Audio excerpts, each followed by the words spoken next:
Good morning. I'll never forget that time in 8th grade when I watched my teacher put a condom on a cucumber. My first immediate reaction was, oh, holy shit. That is a big fucking piece of produce. And the question that followed in my small head at the time was, why the fuck are we learning this? You see, after the 8th grade, we weren't educated on sex or anything of the sort. We weren't mature enough to understand the reality of sex or anything related. I just thought, ha, penis. And then everyone giggled until there was a picture of a big old fucking cock on the board. And now that I'm older and I understand more of the situation, I wish I would have been taught more. Sex education is currently mandatory in 24 states and the District of Columbia, and 34 states mandate HIV education.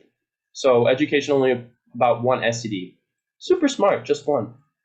Both of these statistics come from Planned Parenthood 2021, a nonprofit organization that has been dedicated to providing reproductive health care for years. And along with those programs, only 9 sex ed curriculums define consent. Only 9. Another issue that is presenting itself is that of sex education being inclusive to LGBTQ students. Only 5 states require that sex education include information on sexual orientation and gender identity that does not affirm or discriminate against LGBTQ students. And that comes from the US News and World Report, an American media company that has been publishing news, consumer advice, and analyses since 1948. Now, with that, if sexual fluidity and expression is changing across the United States, isn't it common sense to change the sex ed curriculum we have to reflect that? Well, no, it seems like common sense to me. And although several states have made improvements to their sex ed curriculums, over the years, there isn't one specific curriculum that is being used. These programs change from state to state. And many are abstinence-based, which is why I can make the joke of Sweet Home Alabama, where my balls are so blue. Not be judged. Also, 'tis the season. And throughout the years, there's been a lot of stigma about sex and sex education programs. And here's the thing people need to realize. Sex is normal. Being sexually active is perfectly fine, and so is being abstinent.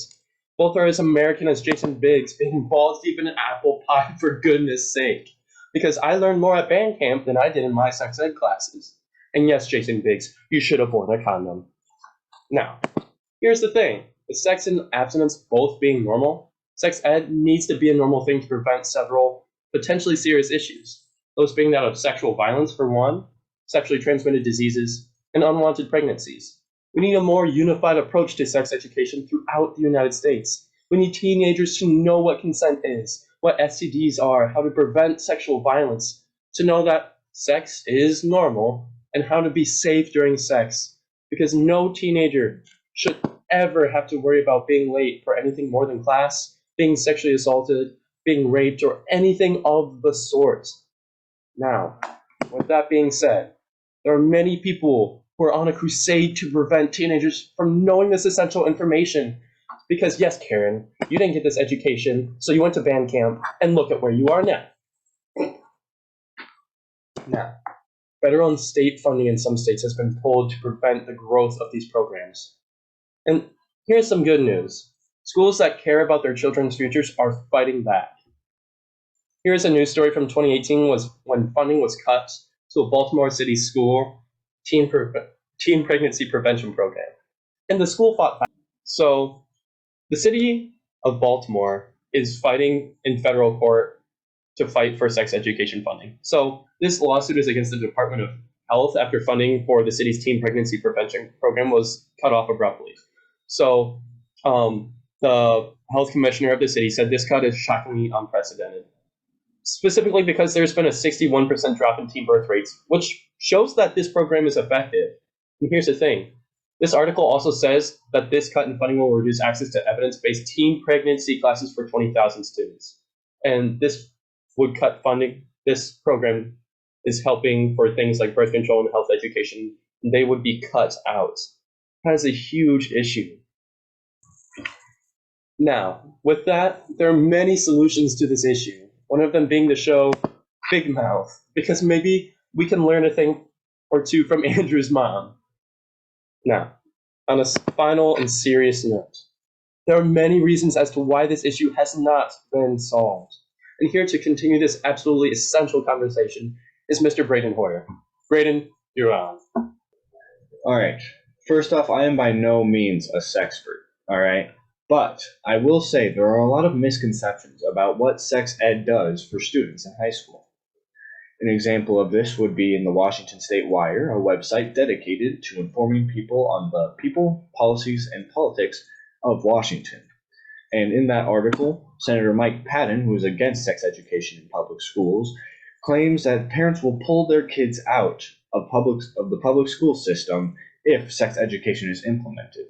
He's saying they're going to say it's not worth it. The future of my child is too important to be harmed by this, which I hate to admit it, but it's a pretty good point. I mean, where would Facebook be if Mark Zuckerberg actually learned about sex? All right, let's cut him some slack though. I mean, it's got to be awfully hard to make love when you're incapable of feeling love yourself. But this is a serious issue where people are against sex ed because they feel the students are not ready for the education or the content being exposed to them, and they fear that teaching sex ed will encourage students to have more sex. One example would be CatholicParents.org, an organization dedicated to keeping the Catholic faith ideal strong in today's society. In an article they published in 2016 about why more sex education should not be implemented, they say that parents will never know really what's being taught in the schools. So if they don't know what's really being shown to their kids, then it's just exposing them to stuff that their parents would rather not have them see, which also another great point, because where else will you be able to find like information that parents or other people won't know about? Like there's absolutely nothing. I can't think of any other place other than school where kids will get taught things that their parents won't know about. Great job, Catholic parents. You solved another one. But with the emergence of the internet, this is a very important topic where we need to implement accurate and informative sexual education in high school before we have kids start wondering when their hormone monster is going to show up.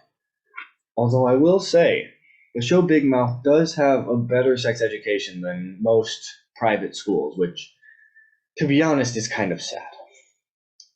PLS1, a nonprofit inclusive journal community dedicated to advancing society with science, published a research article in 2018 that surveyed undergraduate students on the historical risk factors that could lead to penetrative sexual assault. Or in other words, they just asked a bunch of undergraduate students if and when they did certain things in high school. The study showed that 93% of men surveyed and 42% of women surveyed have watched porn during their high school years. First off, way to go, men. Killing the percentage difference in watching porn. Yeah, but anyways, that's a lot of high school students getting exposed to this content. And I don't know about you, but the phrase, "what are you doing, step bro," probably isn't the best way to educate people on consent. So if we aren't teaching kids information about sex and accurate information, then how are we supposed to just know that the online sources are going to actually teach them stuff that they should know? Another fear is that teaching sex ed will encourage students to have sex earlier or do it more often. Now, I'm sorry, but this isn't like teaching a kid how to ride a bike, all right?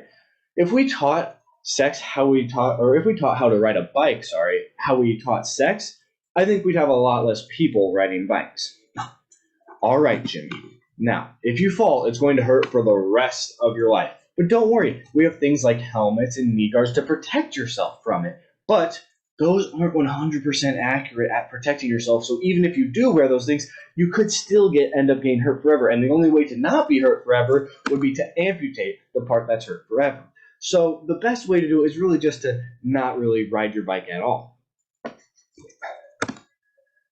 But there are a lot of studies out there that have no connection to sex education and increased frequency of sex. For example, verywellhealth.com, a website with over 75 medical professionals helping people make choices about their health, published an article that was recently updated in 2020, said that numerous studies over the past 20 years have shown that comprehensive sex ed and providing condoms does not encourage students to have sex earlier or more often.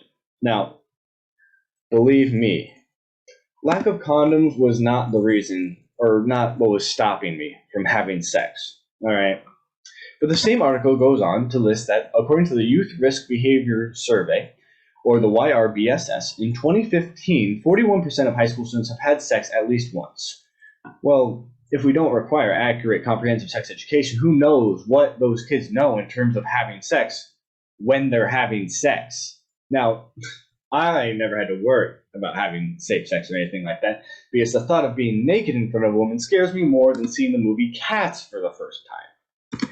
But there is a need for consistent and accurate sexual education in our schools. We need to set a standard in all public schools to give a comprehensive sex education so students are well educated. We also need to find a way to either bring in medical professionals or train teachers to teach sex education. So not only do we have people set for this specific education, but also students have a place where they can ask, and the teachers or the medical professional are much more well equipped to answer questions about sex, so we aren't just teaching kids sex and then not letting them ask questions if they're confused about anything.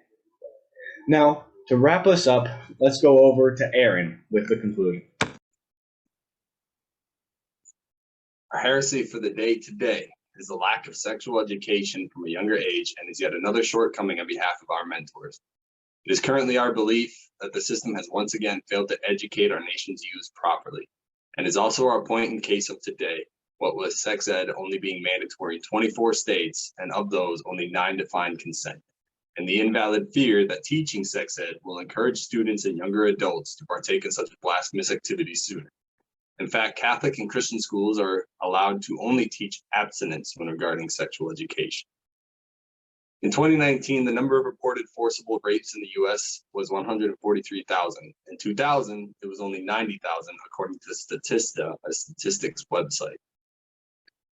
Sexual education needs to be a normal thing to prevent several potentially serious issues. Those being all forms of sexual violence, sexually transmitted diseases, and unwanted pregnancies. In regard to unwanted pregnancies, the stork is the bird that brings the baby, but the swallows prevent it. The most unwanted result of this lack of education is the possible increase of sexual-based crime. For example, according to the Sexuality Information and Education Council of the United States and the state profiles for the fiscal year of 2017, Alaska is not required, but is encouraged to initiate and conduct a program in health education. That being said, Alaska has the highest rape rate in the US at 148 rapes per 100,000 inhabitants. Mind you, that is more than double of the second highest ranking state in all sex crimes, according to the NISBS, which is the National Intimate Partner in Sexual Violence Survey in 2021. We're not just talking about your run-of-the-mill sexual education, but also that of sexual consent, how to protect yourself from diseases, and also how to not inadvertently cause offense to others. I mean, we're all from bumfuck Iowa. At the end of the day, the solution to any problem boils down to whether you want comfort or solutions. For the topic discussed here, we would much prefer solutions. Solutions that would have the desired outcomes for all persons wanting to improve the quality of life and have more of a future than a snowman.